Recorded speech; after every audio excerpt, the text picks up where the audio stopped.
Para sa mga Katoliko, hudyat ng nalalapit ng Pasko ang simbang gabi o Misa de Gallo. Ang ilang simbahan nga, meron ng anticipated simbang gabi kanina. Pero may paalala ang simbahan sa mga kabataang dumadalo sa misa. Live mula sa Quezon City, may report si Sherry Ann Torres. Sherry Ann? Yes, Jessica, hindi inalintana maraming Katoliko yung malakas na ulan ngayong gabi. Maraming mga simbahan ang talagang punong-puno pa rin sa unang araw ng simbang gabi.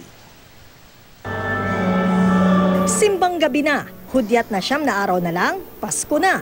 At gaya na inaasahan, punong-puno ang maraming simbahan.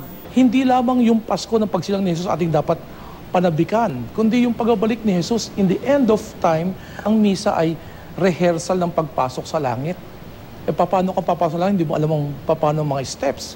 Pero sa totoo lang, may kanya-kanyang dahilan ang mga nagsisimbang gabi. Sa puso natin sa Diyos, di ba? Yung talagang bukal ang loob natin na magsimba ng gabi. Yung pagsisimbang gabi ko, parts din po yun ng pasasalamat namin sa buong taon. Panata po. Hinihikayat naman ni CBCP President Archbishop Socrates Villegas ang mga magsing-irog na sabay na magsimba. Pagpapakita raw ito ng presensya ng Diyos sa kanilang relasyon. Kumpara noon, mas maraming kabataan na raw ngayon ang nagsisimbang gabi.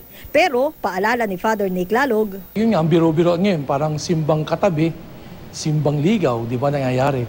Sabi ko nga, mga magulang, bantayan po ninyo mga anak ninyo. Baka mamaya binubuo siyam na gabi. Maya-maya, iba na nabuo. sa mga mananampalataya na gustong makiisa sa mga misa, lalo na dito sa serye nga ng Simbang Gabi bilang kabahagi ng Advento, merong mahigpit na paalala ang simbahang Katoliko.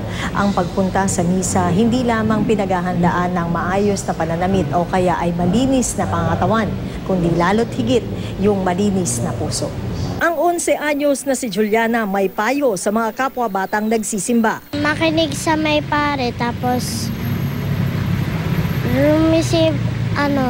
pag nagre-receive po sila ng ostya, sabihin po nila yung gusto nila, kunwari, dasal.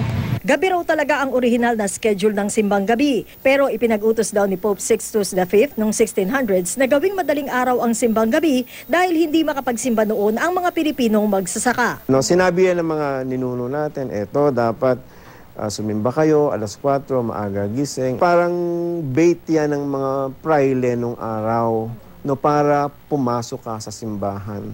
Na lahat ng hingin mo, ibibigay ito ni Birheng Maria, ni Jesucristo. May pagbabago man sa pagsisimbang gabi sa paglipas ng panahon, tiyak daw na mananatili ang tradisyong ito ng mga Katoliko na siyang hudyat sa papalapit na pagsalubong sa Kapaskuhan.